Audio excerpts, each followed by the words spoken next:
We're jumping straight into the massive, hidden 20-year financial realities of the daycare versus salary debate. It's a conversation almost every couple has at some point. Usually it hits right between the excitement of a new baby and the sheer absolute panic of checking your local childcare costs. So let's unpack the camouflaged costs of both paths together. Here's our roadmap for today. We're going to cover 1. The obvious math trap. 2. The million-dollar twist. 3. Dual income hidden costs. 4. The 20-year showdown. 5. Beyond the spreadsheet. And finally, 6. How to actually decide.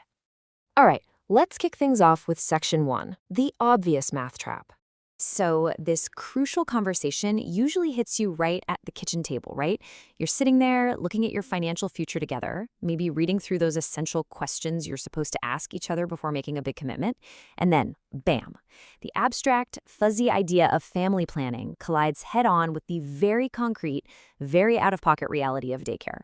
Because let's face it, childcare is financially brutal. I mean, the national average is about $13,000 a year per kid, but that wildly fluctuates. We're talking under $7,000 in Mississippi, but way over $20,000 if you're in Washington, D.C. Got 2 kids in daycare at the same time? You can easily drain $26,000 a year. For a lot of folks, that is literally more than their annual mortgage payment. No way around it, it's a huge number. To put that into perspective, if you compare a $40,000 take-home pay to a $26,000 daycare bill, you're left with a mere $14,000. It begs a highly logical question, doesn't it? Like, why work all year just to hand basically your entire paycheck over to someone else? On the surface, stepping back from work feels like it just immediately pays for itself. But, well, that brings us to Section 2, the million-dollar twist. Economists actually call this the career penalty, and it represents a massive, completely invisible cost. It's essentially a chain reaction of money that just keeps growing long after a stay-at-home parent goes back to work. You see, you don't just lose your salary for the years you're home changing diapers. You actually lose the financial momentum of your entire professional life. It's wild. Because by stepping away, you don't just freeze in place. You lose the annual raises and promotions you never got. You forfeit the free money from employer 401k matches, and you miss out entirely on the absolute magic of compound investment growth, where, one invested dollar in your 30s can become $7 or $8 by retirement. Oh, and you also shrink your future Social Security checks. Basically, a dollar you never invest stays at zero, and zero does not grow. Now, the sheer scale of this penalty is staggering. A calculator built by the Center for American Progress reveals something pretty shocking. A 5-year break starting around age 26 costs a woman roughly $467,000 over a lifetime. For a man, it's closer to $596,000. That's partly because men statistically tend to earn more and are actually penalized harder for stepping away. So the absolutely crucial point here is that a 5-year break doesn't cost the price of a car, right? It costs the price of a house. When you realize that every single year out of the workforce costs you 3 to 4 times your annual salary over your lifetime, well, the simple daycare is expensive math starts to look like a total trap. You're basically comparing a short-term sticker price against a decades-long financial shadow. Okay, moving on to Section 3, dual income hidden costs. Now, before we go and crown dual income the absolute winner, let's impartially roast its hidden leaks too. First, you have the exhausted $80 takeout tax, because let's be real, nobody is cooking on a Wednesday after working all day. Then there are convenience taxes like house cleaners or extra streaming services just to buy back an ounce of sanity. Add in commuting costs, higher tax brackets, and those burnout-induced treat-yourself purchases, and it quickly adds up. Frazzled humans simply spend more money, for sure. Which brings us to Section 4, the 20-year showdown.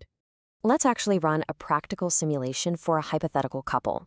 We'll call them Sam and Jordan, and they're earning $50,000 a year each. We can map their journey across 3 distinct phases that pretty much every parent will recognize: the immediate cash-draining daycare crunch, the stabilized school years, and finally, the compounding catch-up phase. So during the year 1 to 5 daycare crunch, if one partner stays home, they lose about $190,000 in take-home pay, but they save $130,000 in daycare. The real cost? About $60,000. Now, if both work, they pay that massive daycare bill, but net about $60,000 ahead. On cash alone, it kind of looks like a short-term wash. But remember, the dual earner is quietly building unseen career momentum behind the scenes. Things shift dramatically as kids enter school in years 6 through 12. That massive daycare bill mostly vanishes, and the stay-at-home partner re-enters the workforce. But, and this is a big but, it's often at a lower salary due to rusty skills and that pesky career penalty we talked about. Meanwhile, the dual income partner has just been stacking raises for years. Suddenly, the income gap between the two paths starts widening really rapidly. And then, by years 13 to 20, the compounding catch-up phase begins. The dual income path pulls ahead by hundreds of thousands of dollars purely because of compound growth from a solid decade of continuous retirement contributions. The stay-at-home family is suddenly trying to stuff money into accounts with far less time to grow. This just proves the hard mathematical reality of the long-term career penalty. Time is the secret sauce you simply cannot buy back.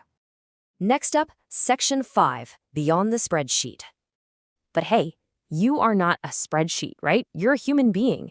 You've got energy limits, relationship needs, a family. Staying home offers ultimate quality control over childcare, those amazing unrepeatable moments, and way less 6 a.m. panic trying to get everyone out the door.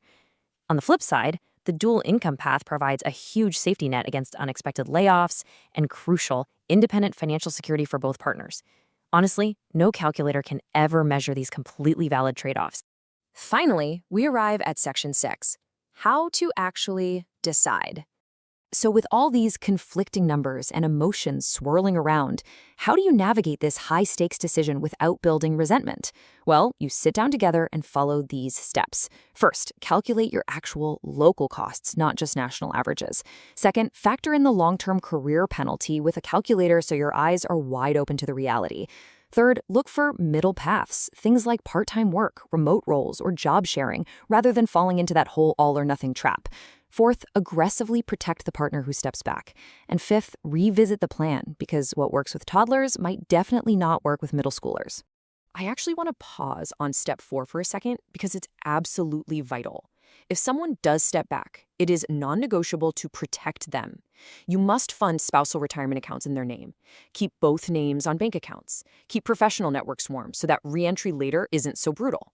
And you absolutely must secure life and disability insurance on the sole earner.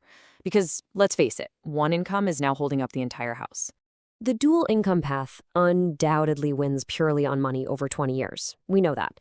But, resentment is much more expensive than daycare. You have to move past the spreadsheet, look at your partner, and answer the ultimate question. What kind of life do you actually want to live? The math is out there on the table, but what will you decide?